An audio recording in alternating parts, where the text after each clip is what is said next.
সুন্দর মন নিয়া অফিস থেকে আসলাম যে ভাত খাবো।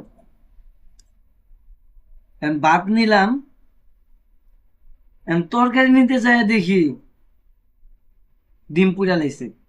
ডিম পুড়া লাইছে, দেন কি রাঁধুনি রান্না করছে।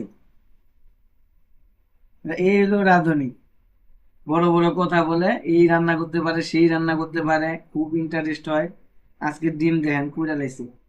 এখন মেজাজও খারাপ হয়ে গেছে, এখন ভাতটা খামু কি দিয়া, এই কারণে দুইটা ডিম নিলাম।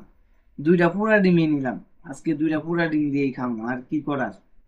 এখন পুরা ডিম পুরা লাইছে। তো আপনারা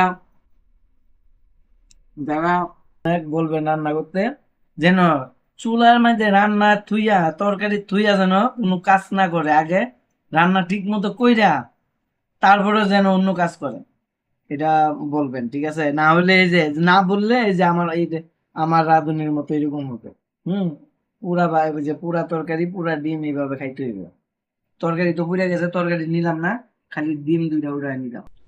রাগ করলেন?